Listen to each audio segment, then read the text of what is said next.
Welcome to learn start YouTube channel. I am Siddique sir. আপনারা যারা TET, CTET এবং অন্যান্য কম্পিটিটিভ এক্সামের জন্য প্রস্তুতি নিচ্ছেন তারা এই চ্যানেলের প্রতি বিশ্বাস রাখতে পারেন। এই চ্যানেল থেকে আপনি ফুল প্রিপারেশন নিতে পারবেন।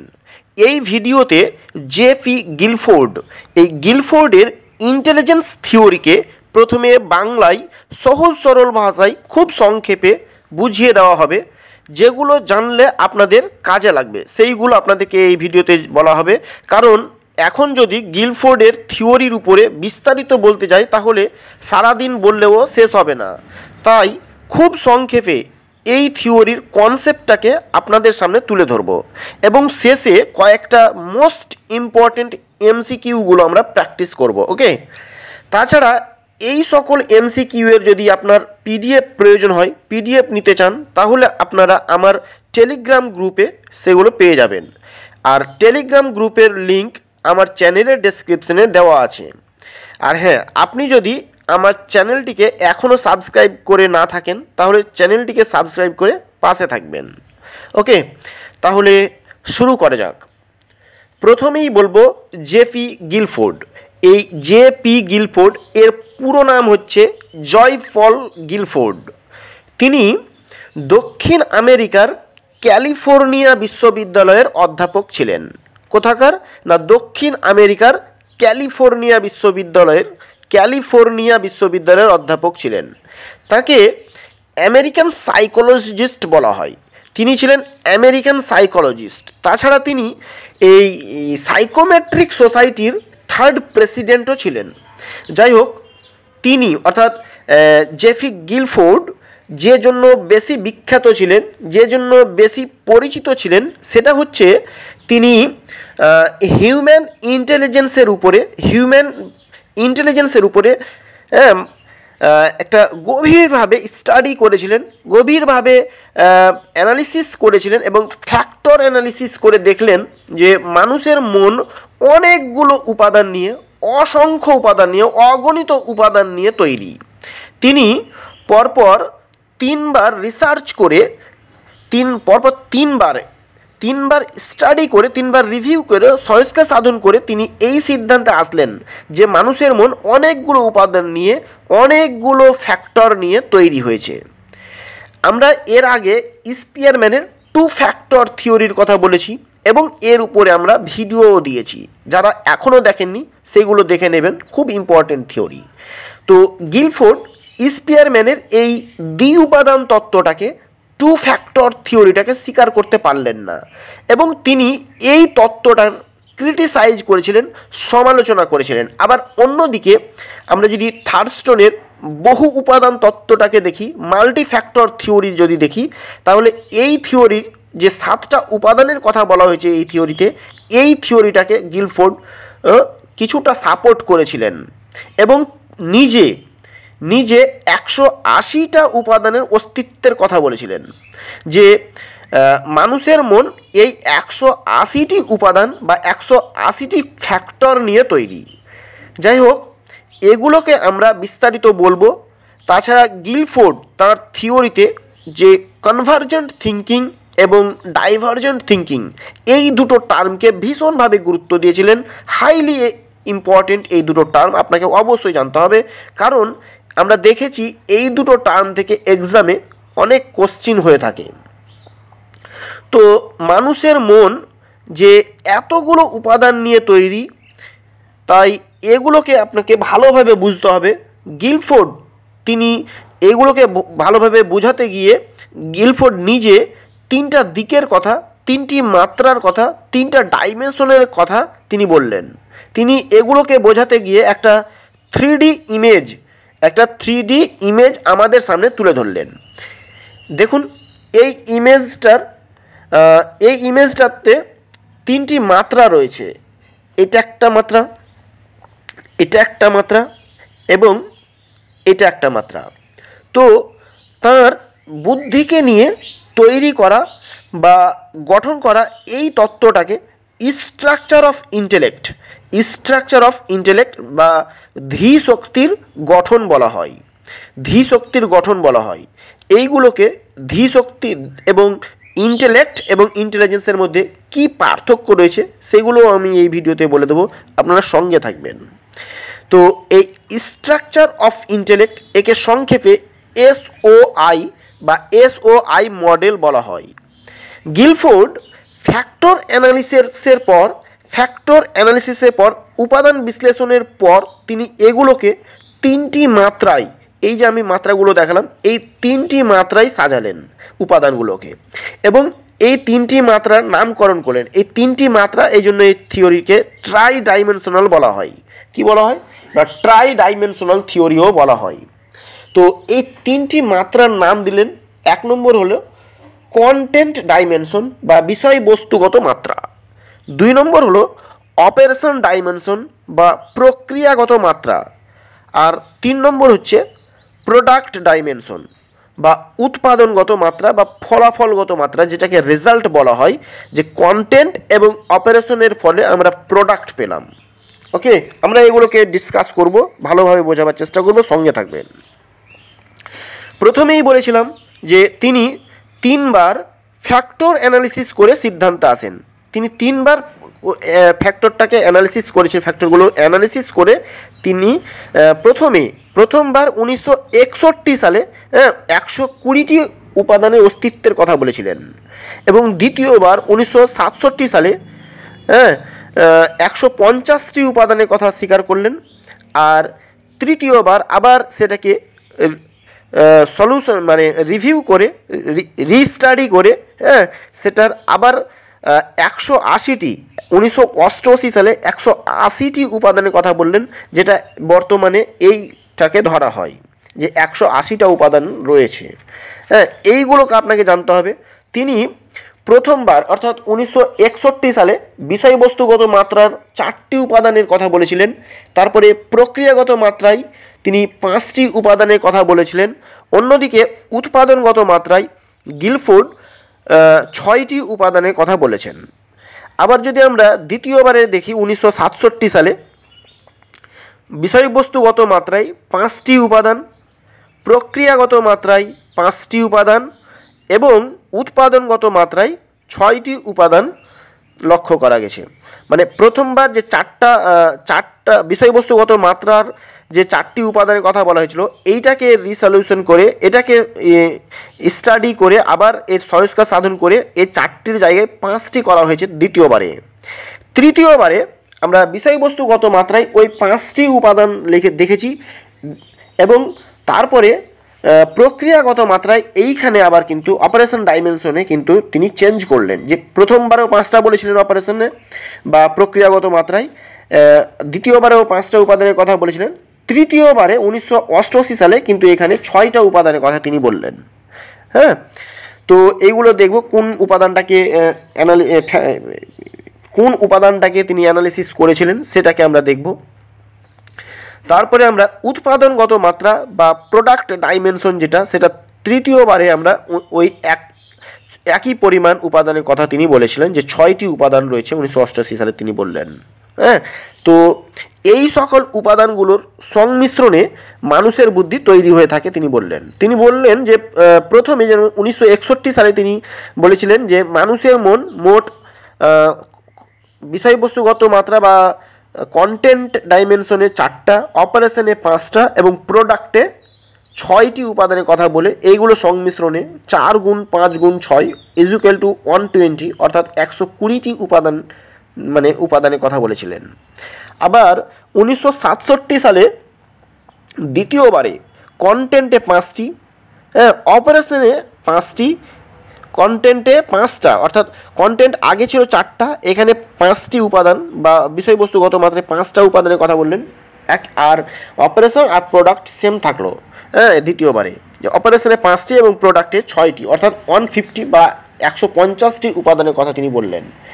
এবং 1988 সালে তৃতীয়বারে তিনি বললেন যে কন্টেন্ট বা বিষয়বস্তুগত মাত্রায় যে 5টা উপাদান সেটা ঠিক রয়েছিল, তারপরে যে অপারেশন বা আপনার প্রক্রিয়াগত মাত্রা এইখানে 5টির জায়গায় 6টি উপাদানের কথা তিনি বললেন, আর প্রোডাক্ট কিন্তু একবারও চেঞ্জ হয়নি। হ্যাঁ, প্রক্রিয়াগত মাত্রা উৎপাদনগত মাত্রা বা ফলাফলগত মাত্রার একবারও তিনি পরিবর্তন করেননি। এখানে 5x6x টোটাল 180টি উপাদানের কথা বললেন, 180 উপাদানের কথা তিনি বললেন। কিন্তু গিলফোর্ড নিজে কাজ করতে গিয়ে এই 180টা উপাদান কিন্তু খুঁজে বের করতে পারেননি। তিনি এখনও পর্যন্ত মোট 90টি উপাদান বের করতে সক্ষম হয়েছিলেন। তবে তার বিশ্বাস ছিল যে তার পরবর্তীতে কেউ না কেউ নিশ্চয় এগুলোকে খুঁজে বের করবে। যাই হোক, তার থিওরিতে বিষয়বস্তুগত মাত্রার বা কন্টেন্ট ডাইমেনশনে যে 5টা উপাদানের কথা বলা হয়েছিল সেইগুলো আমরা এক ঝলক দেখব। হ্যাঁ, এইগুলো একটু পরিচিতি আপনাদের মধ্যে থাকতে হবে, কারণ এইগুলোও কিন্তু পরীক্ষায় হয়তো দিয়ে দিল যে এই পয়েন্টটা কোন মাত্রায় রয়েছে, এই ধরনের একটুখানি ভালোভাবে বুঝবেন তাহলেই মনে থাকবে। তা ততটা ইম্পর্টেন্ট নয়, তবে আপনাদেরকে টাচে রাখতে হবে, এগুলো প্র্যাকটিস করতে হবে, তাহলেই হবে। দেখুন, বিষয়বস্তুগত মাত্রায় যে 5টা উপাদান ছিল সেটা হচ্ছে 1 নম্বর ভিজুয়াল বা দর্শনধর্মী বা মূর্ত যেটাকে বলা হয়, ভিজুয়াল। হ্যাঁ, 2 নম্বর, এগুলো ডিটেলসে বলতে গেলে অনেক সময় লাগবে, আপনার নামটা ভালোভাবে জানেন, এগুলো পরিচিতি থাকলেই হবে। ভিজুয়াল, অডিটরি বা শ্রবণধর্মী। 3 নম্বর সিম্বলিক বা সাংকেতিক যেটাকে বলা হয়।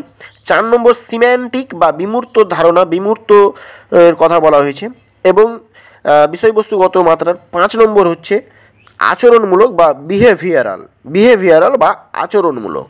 এটা 1961 সালে। হ্যাঁ, আমরা 1 নম্বর এবং 2 নম্বরে যেটা দেখলাম যে ভিজুয়াল বা দর্শনধর্মী, হ্যাঁ, আর অডিটরি, এটা কিন্তু প্রথমবারে 1961-তে এটা কিন্তু এই দুটোর ভাগ ছিল না, প্রথমে 4টি ছিল, এই দুটোর পরিবর্তে একটা ছিল ফিগারাল বা আকৃতি।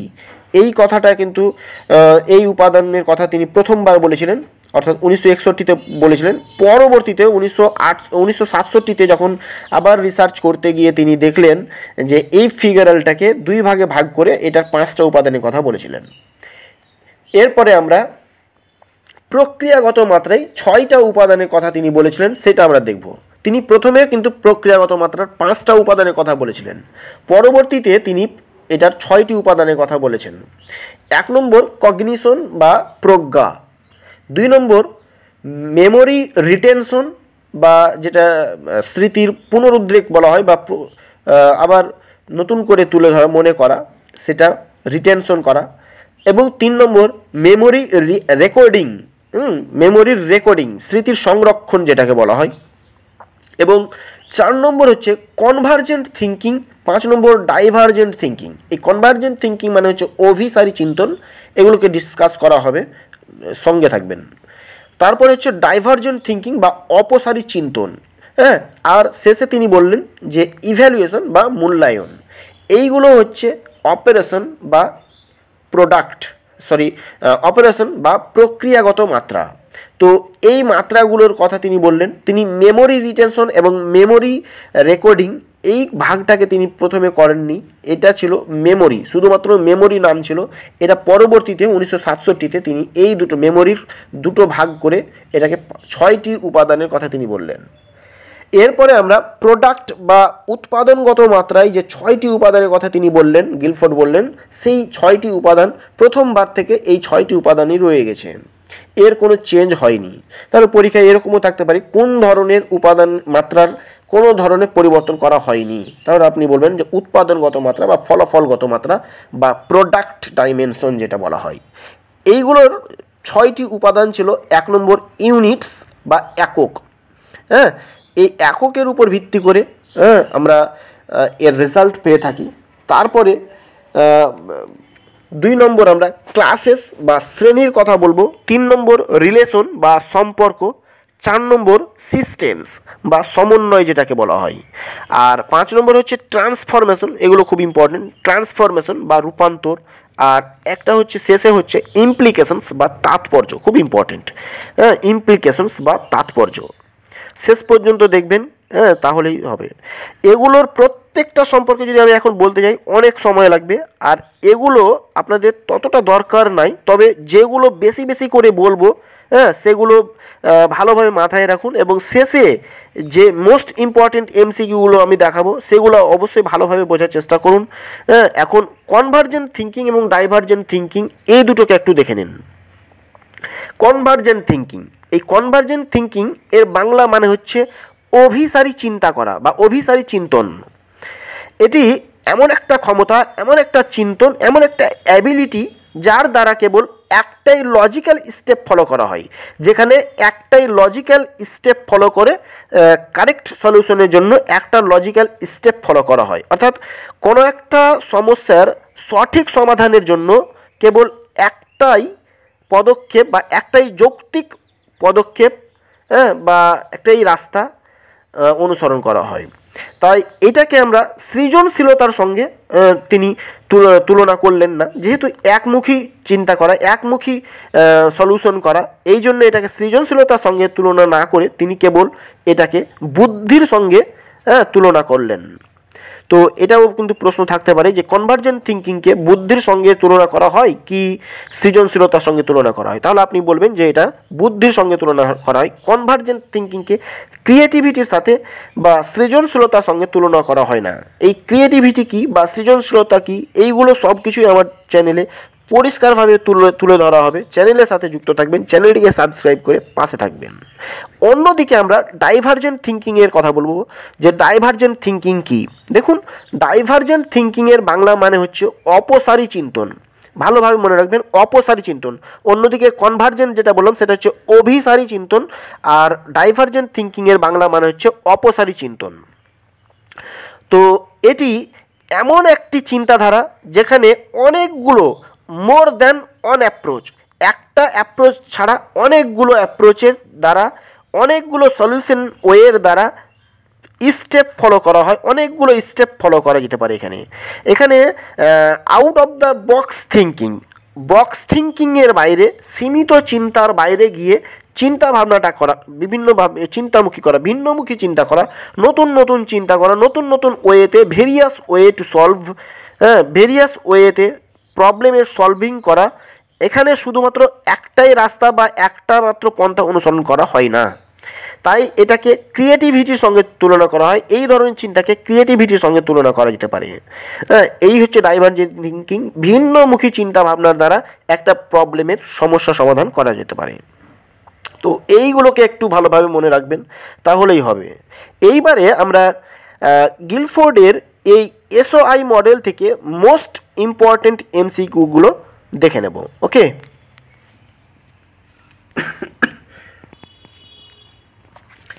এক নম্বর প্রশ্ন হচ্ছে, গিলফোর্ড কোন বিশ্ববিদ্যালয়ের অধ্যাপক ছিলেন? অপশন এ চিকাগো বিশ্ববিদ্যালয়, অপশন বি ক্যালিফোর্নিয়া বিশ্ববিদ্যালয়, অপশন সি অক্সফোর্ড বিশ্ববিদ্যালয়, নাকি অপশন ডি জেনা বিশ্ববিদ্যালয়। আমি আলোচনার সময়ে এটা বলে দিয়েছি, তিনি দক্ষিণ আমেরিকার ক্যালিফোর্নিয়া বিশ্ববিদ্যালয়ের অধ্যাপক ছিলেন। তাহলে এর সঠিক উত্তর হয়ে যাবে অপশন বি, ক্যালিফোর্নিয়া বিশ্ববিদ্যালয়। এরপরে দুই নম্বর প্রশ্নে বলা হয়েছে, গিলফোর্ড কার তত্ত্বকে সমালোচনা করেছিলেন? অপশন এ স্পিয়ারম্যানের দ্বি উপাদান তত্ত্ব বা two factor theory, option B থার্স্টনের বহু উপাদান তত্ত্ব বা মাল্টি ফ্যাক্টর থিওরি, এবং অপশন সি গার্ডনারের বহুমুখী বুদ্ধির তত্ত্ব বা মাল্টিপুল ইন্টেলিজেন্স থিওরি এর উপর, নাকি অপশন ডি উপরের সবগুলোই। তো তিনি মূলত স্পিয়ারম্যানের দ্বি উপাদান তত্ত্ব বা টু ফ্যাক্টর থিওরি, এই তত্ত্বটাকে, মানুষ যে কেবল দুটা উপাদানের বলে কাজ করে, এই তত্ত্বটাকে তিনি স্বীকার করতে পারলেন না এবং এর ক্রিটিসাইজ করলেন, সমালোচনা করলেন। ওকে, এই প্রত্যেকটা তত্ত্বের উপরে, বুদ্ধির প্রত্যেকটা উপাদান তত্ত্বের উপরে আমি ভিডিও দেব এবং কয়েকটি ভিডিও দেওয়া হয়েছে অলরেডি, চ্যানেলের প্লেলিস্ট থেকে এগুলো দেখে নেবেন। ওকে, 3 নম্বর প্রশ্নটি আমরা এরপরে দেখব। গিলফোর্ড সর্বপ্রথমে কতগুলো উপাদানের কথা বলেছিলেন? অপশন এ 105টি, অপশন বি 120টি, অপশন সি 135টি, নাকি অপশন ডি 150টি। তো এর সঠিক উত্তর হয়ে যাবে অপশন বি 120টি। এরপরে 4 নম্বর প্রশ্ন, গিলফোর্ডের তত্ত্ব বা থিওরি কি নামে পরিচিত?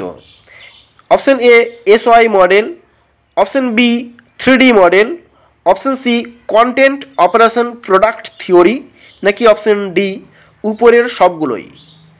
তো গিলফোর্ডের থিওরিকে এসওআই মডেল বলা হয়, অর্থাৎ স্ট্রাকচার অফ ইন্টেলেক্ট, যেটা 3D মডেল বা ট্রাই ডাইমেনশনাল মডেল যেটাকে বলা হয়, এবং যে বিষয়বস্তু, প্রক্রিয়া এবং উৎপাদন, এটা ইংলিশে বলা হয়েছে কন্টেন্ট অপারেশন প্রোডাক্ট থিওরি বলা হয়, অবশ্যই বলা যেতে পারে। এবং অপশন ডি এ বলা আছে উপরের সবগুলোই। তো এর সঠিক উত্তর হয়ে যাবে অপশন ডি, উপরের সবগুলোই।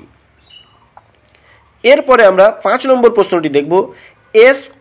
এসওআই এর সম্পূর্ণ নাম কি? Option A structure of intelligence, option B structure of intellect, option C structure on intellect, নাকি option D Spearman of intelligence? তো এর সঠিক উত্তর হয়ে যাবে structure of intellect, option B হবে সঠিক উত্তর।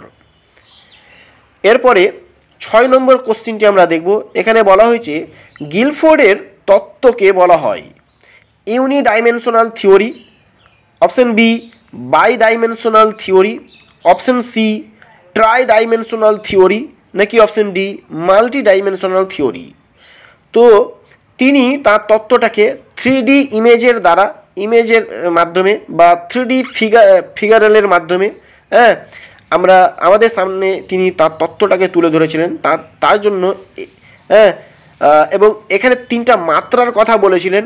এই মাত্রার নাম অনুসারে এটাকে ট্রাই ডাইমেনশনাল থিওরি বলা হয়। অপশন সি হয়ে যাবে এর সঠিক উত্তর। তো চ্যানেলের ডেসক্রিপশনে হোয়াটসঅ্যাপ এবং টেলিগ্রাম গ্রুপের লিঙ্ক দেওয়া আছে, সেখানে যুক্ত হয়ে যান। ধীরে ধীরে সমস্ত নোটসের PDF সেখানে ফ্রিতে পেয়ে যাবেন। আর চ্যানেলে নতুন হয়ে থাকলে অবশ্যই সাবস্ক্রাইব করে রাখবেন। এরপরে আমরা 7 নম্বর প্রশ্নটি দেখব। গিলফোর্ড তার থিওরিতে কত ধরনের মাত্রার কথা বলেছিলেন? অপশন এ 2 ধরনের, অপশন বি 3 ধরনের, অপশন সি 5 ধরনের, অপশন ডি 6 ধরনের। তো তার থিওরিতে কত ধরনের মাত্রার কথা বলা হয়েছিল? না, 3 ধরনের মাত্রার কথা বলা হয়েছিল। তো এর সঠিক উত্তর হয়ে যাবে অপশন বি। এরপরে 8 নম্বর প্রশ্ন। গিলফোর্ড নিচের কোন ধরনের মাত্রার কথা বলেননি? তো 3 ধরনের মাত্রার কথা তিনি বলেছিলেন। তো এখানে 4টা অপশন রয়েছে, এখানে একটা মাত্রার কথা বলা হয়নি। নিচের কোনটি? অপশন এ বিষয়বস্তুগত মাত্রা, অপশন বি প্রক্রিয়াগত মাত্রা, অপশন সি উৎপাদনগত মাত্রা, এবং অপশন ডি এ বলা হচ্ছে উপাদানগত মাত্রা। তো এর সঠিক উত্তর হয়ে যাবে উপাদানগত মাত্রা, কারণ এই উপাদানটির কথা, এই মাত্রাটির কথা কিন্তু তিনি বলেননি। উপরে 3টি মাত্রার কথা বলা হয়েছে, কিন্তু অপশন ডি উপাদানগত মাত্রার কথা তিনি তার থিওরিতে বলেননি। এরপরে আমরা 9 নম্বর কোশ্চিনটি দেখব। গিলফোর্ড সর্বশেষ মোট কতগুলো উপাদানের কথা বলেছিলেন? অর্থাৎ সর্বশেষ বলতে 1988 সালে তার যে শেষ এটাকে স্টাডি করা, তো তখন তিনি কটি উপাদানের কথা বলেছিলেন? অপশন এ 120টি, অপশন বি 135টি, অপশন সি 150টি, এবং অপশন ডি 180টি। তো এর সঠিক উত্তর হয়ে যাবে 180টি। অর্থাৎ এখানে কন্টেন্ট হচ্ছে বা বিষয়বস্তুগত মাত্রায় 5টি, অপারেশনে 6টি, এবং প্রক্রিয়াগত উৎপাদনগত মাত্রা বা প্রোডাক্টে 6টি উপাদানের কথা বলা হয়েছে। 5 × 6 × 6 = 180। ওকে। এরপরে 10 নম্বর কোশ্চিন। গিলফোর্ডের দেওয়া তত্ত্বের উপাদানগুলি হলো 4 × 5 × 5, অপশন বি 4 × 5 × 6, অপশন সি 5 × 5 × 6, নাকি অপশন ডি 5 × 6 × 6? একটু আগেই বললাম, তাহলে এর সঠিক উত্তর হয়ে যাবে অপশন ডি 5 × 6 × 6।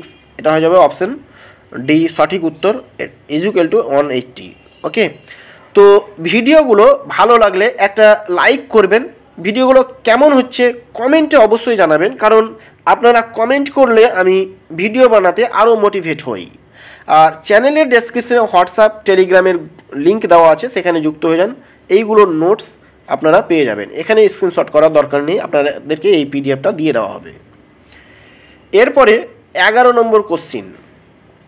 গিলফোর্ড প্রথম কোন ধরনের উপাদানকে কোন ধরনের যে উপাদানের মাত্রা যে রয়েছিল তার সেই উপাদানকে বা সেই মাত্রার কোন উপাদানকে। এরপরে 11 নম্বর কোশ্চিন, গিলফোর্ড প্রথম কোন ধরনের উপাদানকে পুনরায় সংস্কার করেছিলেন? অপশন এ বিষয়বস্তুগত মাত্রার ফিগারাল বা আকৃতি যেটাকে বলা হয় সেই উপাদানটাকে, নাকি অপশন বি প্রক্রিয়াগত মাত্রার মেমোরিকে, নাকি অপশন সি উৎপাদনগত মাত্রার শ্রেণীর যে উপাদান রয়েছে সেটাকে, নাকি উপরের সবগুলোকেই। তো এর সঠিক উত্তর হয়ে যাবে বিষয়বস্তুগত মাত্রার ফিগারাল বলে যে উপাদান ছিল, আকৃতিগত যে মাত্রা ছিল সেটাকে দুটো ভাগে ভাগ করেছিলেন, একটা হচ্ছে ভিজুয়াল আর একটা হচ্ছে অডিটরি। এবং পরবর্তীতে তিনি প্রক্রিয়াগত অপশন বি এ যে প্রক্রিয়াগত মাত্রার মেমোরি রয়েছে সেটাকে কিন্তু দুই ভাগে ভাগ করেছিলেন, একটা হচ্ছে মেমোরি রিটেনশন আর একটা হচ্ছে মেমোরি রেকর্ডিং, এই দুই ভাগে ভাগ করেছিলেন। আর উৎপাদনগত মাত্রার কোনো ধরনের শ্রেণীবিন্যাস তিনি করেননি, কোনো ধরনের ভাগ তিনি করেননি। তো 11 নম্বরের সঠিক উত্তর হয়ে যাবে অপশন এ বিষয়বস্তুগত মাত্রার ফিগারাল। হ্যাঁ, এটাকে দুই ভাগে ভাগ করা হয়েছিল, যে ভিজুয়াল বা দর্শনধর্মী এবং অডিটরি বা শ্রবণধর্মী। ঠিক আছে, তারপরে আমরা 12 নম্বর কোশ্চিনটি দেখব, কনভার্জেন্ট থিঙ্কিং। কনভার্জেন্ট থিঙ্কিংকে তুলনা করা হয় বুদ্ধির সঙ্গে, নাকি সৃজনশীলতার সঙ্গে, নাকি কাজের সঙ্গে, নাকি উপরের সবগুলোই। তো কনভার্জেন্ট থিঙ্কিং যেহেতু ওয়ান ওয়ে সলিউশন, হ্যাঁ, একমুখী চিন্তা করা, একটাই চিন্তা করা, হ্যাঁ, এখানে লজিক্যাল স্টেপ ফলো করে তার কারেক্ট সলিউশনের জন্যে একটাই মানে রাস্তা বা একটাই পদক্ষেপ অনুসরণ করা হয়, এই জন্য এটাকে বুদ্ধির সঙ্গে তুলনা করা হয়, এটা সৃজনশীলতার সঙ্গে তুলনা করা হয় না। আমরা নেক্সট প্রশ্ন দেখব 13 নম্বর, ডাইভার্জেন্ট থিঙ্কিংকে তুলনা করা হয় বুদ্ধির সঙ্গে, সৃজনশীলতার সঙ্গে, কাজের সঙ্গে, নাকি উপরের সবগুলোই। তো মূলত গিলফোর্ড তিনি তার ডাইভার্জেন্ট থিঙ্কিং বোঝাতে গিয়ে তার থিওরিতে তিনি সৃজনশীলতার সঙ্গে এই ডাইভার্জেন্ট থিঙ্কিংকে বা অপসারী চিন্তনকে সৃজনশীলতার সঙ্গে তুলনা করলেন। অপশন বি হয়ে যাবে এক্ষেত্রে সঠিক উত্তর। কারণ এখানে মোর দ্যান ওয়ান অ্যাপ্রোচ, অর্থাৎ অনেকগুলো সলিউশন ওয়েতে এখানে আউট অফ দ্য বক্স, হ্যাঁ, বক্স থিঙ্কিং এর চিন্তাভাবনা করে এখানে সলিউশন করা হয়, প্রবলেম সলিউশন করা হয়। এরপরে আমরা 14 নম্বর কোশ্চিনটি দেখব, ইমপ্লিকেশনস বা তাৎপর্য। হ্যাঁ, এটা কোন ধরনের মাত্রার অন্তর্ভুক্ত? তাহলে আমি কিন্তু বলেছিলাম বিষয়বস্তুগত মাত্রা, প্রক্রিয়াগত মাত্রা এবং উৎপাদনগত মাত্রা। এখানে যে ভাগগুলো রয়েছে, এখানে যে পাঁচটা এবং ছয়টি করে উপাদানগুলো রয়েছে সেইগুলো কিন্তু একটুখানি মনে রাখতে হবে। এইখান থেকে কিন্তু প্রশ্নটা দেওয়া হয়েছে যে ইমপ্লিকেশন, তাহলে এটা কোন ধরনের মাত্রায় লক্ষ্য করা যায়? অপশন এ বিষয়বস্তুগত মাত্রা, অপশন বি প্রক্রিয়াগত মাত্রা, অপশন সি উৎপাদনগত মাত্রার, নাকি অপশন ডি উপরে কোনোটাই নয়। তো ইমপ্লিকেশনস বা তাৎপর্য আমরা এটা দেখেছি উৎপাদনগত মাত্রায় বা প্রোডাক্ট যেটা বলা হয়। তো প্রোডাক্ট ডাইমেনশনে বা অপশন সি উৎপাদনগত মাত্রায় এই ইমপ্লিকেশন বা তাৎপর্য এই উপাদানটাকে দেখতে পেয়েছিলাম। তাহলে অপশন সি হয়ে গেল সঠিক উত্তর। এরপরে আমরা 15 নম্বর কোশ্চিনটি দেখব, ট্রান্সফরমেশনস বা রূপান্তর এটি কোন ধরনের মাত্রার অন্তর্ভুক্ত? অপশন এ বিষয়বস্তুগত মাত্রার, অপশন বি প্রক্রিয়াগত মাত্রার, নাকি অপশন সি উৎপাদনগত মাত্রার, আর অপশন ডি এ রয়েছে কোনোটাই নয়, উপরের কোনোটাই নয়। তো ট্রান্সফরমেশন বা রূপান্তর এটাও কিন্তু অপশন সি এ হয়ে যাবে সঠিক উত্তর, উৎপাদনগত মাত্রার। এই রকম করে কিন্তু দুই একটা প্রশ্ন এখানে করা হয়েছে। যেমন 16 নম্বর প্রশ্ন আমরা দেখব, এখানে ইভ্যালুয়েশন বা মূল্যায়ন, হ্যাঁ, এটি কোন ধরনের মাত্রার অন্তর্ভুক্ত? খুব ইম্পর্টেন্ট এটা। হ্যাঁ, এই দু একটা প্রশ্ন যেগুলো ইম্পর্টেন্ট সেগুলো এখানে তুলে ধরা হয়েছে, বাকিগুলো না করলেও হবে। এগুলোর আরও দু একটি কোশ্চিন আমি অ্যাড করা হয়েছে, এগুলো পিডিএফ আপনারা পেয়ে যাবেন, সেগুলো পিডিএফটা নিয়ে প্রিন্ট আউট করে পড়াশোনা করবেন। ওকে, এখানে একটু ভালোভাবে বুঝে নিন তাহলেই হবে। ইভ্যালুয়েশন বা মূল্যায়ন এটি কোন ধরনের মাত্রার অন্তর্ভুক্ত? অপশন এ বিষয়বস্তুগত মাত্রার, অপশন বি প্রক্রিয়াগত মাত্রার, অপশন সি উৎপাদনগত মাত্রার, নাকি অপশন ডি উপরের কোনোটিই নয়। তো ইভ্যালুয়েশন বা মূল্যায়ন এটা প্রক্রিয়াগত মাত্রার বা অপারেশন ডাইমেনশনের অন্তর্ভুক্ত। এরপর আমরা 17 নম্বর কোশ্চেনটি দেখব, ডাইভার্জেন্ট থিঙ্কিং এর অর্থ কী?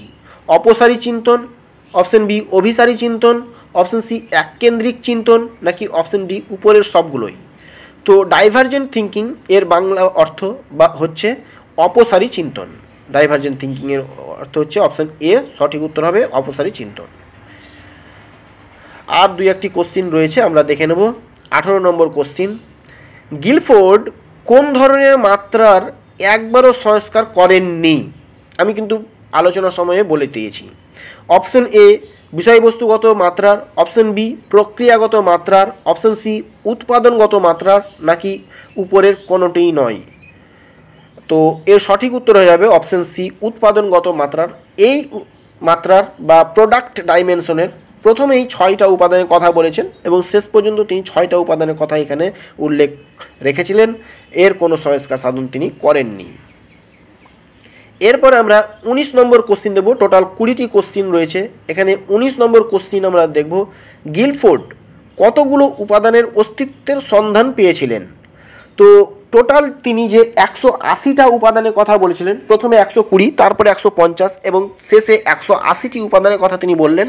তার মধ্যে কয়টি উপাদান তিনি বের করতে পেরেছিলেন? তো অপশন এ রয়েছে 60টি, অপশন বি 90টি, অপশন সি 120টি, নাকি অপশন ডি 135টি। তো তিনি নিজে কাজ করতে গিয়ে 180টি উপাদানের কথা তিনি বলেছিলেন ঠিকই, কিন্তু সবগুলোর সন্ধান তিনি পাননি। তিনি 90টি উপাদানের সন্ধান বের করতে পেরেছিলেন। তার বিশ্বাস ছিল যে তার পরবর্তীতে কেউ না কেউ এই উপাদানগুলোর অস্তিত্ব খুঁজে বের করবেন। ঠিক আছে, তো এর সঠিক উত্তর হয়ে যাবে অপশন বি। এরপরে আমরা লাস্ট কোশ্চিন, সর্বশেষ কোশ্চিন আমরা এটা দেখব, 20 নম্বর কোশ্চিন, গিলফোর্ডের বুদ্ধিমত্তার মডেল অনুযায়ী কোনটি মানসিক প্রক্রিয়ার অন্তর্ভুক্ত নয়? তো আমরা মানসিক প্রক্রিয়া বা প্রক্রিয়াগত মাত্রার যে 6টি উপাদানের কথা বলেছিলাম সেইখান থেকে এই কোশ্চিনটি দেওয়া হয়েছে। Option A evaluation, option B synthesis, option C divergent thinking, নাকি অপশন ডি কনভার্জেন্ট থিঙ্কিং। তো তিনি অপশন বি সিনথেসিস এই উপাদানটির কথা কিন্তু বলেননি। তো এর সঠিক উত্তর হয়ে যাবে অপশন বি সিনথেসিস। ভিডিওগুলো কেমন হচ্ছে কমেন্টে অবশ্যই জানাবেন। কমেন্ট করলে আমি ভিডিও বানাতে আরও মোটিভেটেড হই। হ্যাঁ, আর চ্যানেলের ডেসক্রিপশানে হোয়াটসঅ্যাপ এবং টেলিগ্রাম গ্রুপের লিঙ্ক দেওয়া আছে, সেখানে যুক্ত হয়ে যান। আপনারা সমস্ত নোটসের পিডিএফ ধীরে ধীরে ফ্রিতে পেয়ে যাবেন। আপনি যদি চ্যানেলটিকে এখনও সাবস্ক্রাইব না করে থাকেন, চ্যানেলটিকে সাবস্ক্রাইব করে রাখুন, তাহলে আমার এই ধরনের ইম্পর্টেন্ট এমসিকিউর ভিডিওগুলো বা টপিক ওয়াইজ ভিডিওগুলো দেওয়া হচ্ছে আমার চ্যানেলে, সেইগুলো খুব তাড়াতাড়ি আপনি পেয়ে যাবেন। তো thanks for watching, best of luck. দেখা হচ্ছে তাহলে পরের ভিডিওতে।